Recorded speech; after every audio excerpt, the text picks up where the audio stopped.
തൃശൂർ കാഞ്ഞാണിയിൽ മാസങ്ങൾക്ക് മുൻപ് കണ്ടെത്തിയത് പട്ടിക്കടുവ എന്ന് പറയുന്ന നീലഗിരി കടുവയാണെന്ന് ഡിജോ തോമസ് എന്ന വന്യജീവി ഗവേഷകൻ ഉറപ്പിച്ചു പറയുന്നു. അതിനെ സ്ഥിരീകരിക്കാൻ കാൽപ്പാടുകളുടെ ചിത്രവും ദൃക്സാക്ഷികളുടെ മൊഴികളും ഉൾപ്പെടെ നിരവധി തെളിവുകളും നിരത്തുന്നു. ബിഗ് കാറ്റ് ഫാമിലിയിലെ 8ാമത്തെ വർഗമായ നീലഗിരി കടുവ 400 വർഷം മുൻപ് വംശനാശം സംഭവിച്ചുവെന്നാണ് ശാസ്ത്രജ്ഞരുടെ പക്ഷം. എന്നാൽ തിരുവനന്തപുരം നെയ്യാർ ഡാമിൽ കണ്ടതും 15 വർഷമായി കാഞ്ഞാണി പ്രദേശത്ത് കാണുന്നതുമായ അജ്ഞാത ജീവി നീലഗിരി കടുവയാണ്.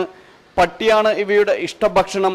30ഓളം നീലഗിരി കടുവകൾ മാത്രമേ അവശേഷിക്കുന്നുള്ളൂവെന്നും ഡിജോ പറയുന്നു. നെയ്യാർ ഡാമിലും കാഞ്ഞാണിയിലും വനം വകുപ്പിന്റെ വിദഗ്ധർ വന്ന് പരിശോധിച്ചത്. അപ്പോൾ 2 സ്ഥലത്തും അവർ പറഞ്ഞത് കാട്ടുപൂച്ചയെന്നാണ്. കാട്ടുപൂച്ചയല്ലെന്നുള്ളതിന് ഒത്തിരി തെളിവുകളുണ്ട്. ഒന്ന്, ഇതിൻ്റെ 100% പക്മാർസിലും നഖത്തിൻ്റെ പാട് വിസിബിളാണ്. പൂച്ചവർഗത്തിൻ്റെ ഒന്നും അങ്ങനെ വിസിബിൾ ആയിരിക്കില്ല, അത് റിട്രാക്റ്റബിളാണ്. രണ്ടാമത്, ഇതിൻ്റെ പക്മാർ സൈസ് ഞാൻ പറഞ്ഞല്ലോ, നെയ്യാർ ഡാമിൽ 9 സെൻറ്റിമീറ്റർ, ഇവിടെ 12 സെൻറ്റിമീറ്ററാണ്. പൂച്ചവർഗത്തിൻ്റെ അതിൻ്റെ 1/3 പോലും വരില്ല.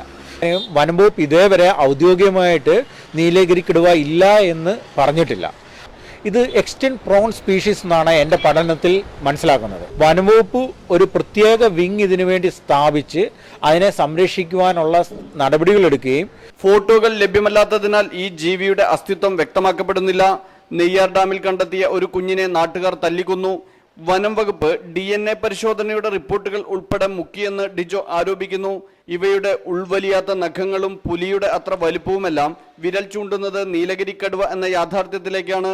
എന്നാൽ പുതിയ ഒരു ജീവിവർഗത്തെ കണ്ടെത്തുമ്പോഴുള്ള ജോലിഭാരമോ മറ്റു നൂലാമാലകളോ ഭയന്ന് സർക്കാർ വിദഗ്ധർ അജ്ഞാത ജീവിയെന്നും കോഴി വേസ്റ്റ് തിന്ന് വലിപ്പം കൂടിയ നാടൻ പട്ടിയെന്നുമെല്ലാം പേരുചാർത്തി നീലഗിരി കടുവയെ ഒഴിവാക്കുകയാണെന്ന് ഡിജോ കുറ്റപ്പെടുത്തുന്നു.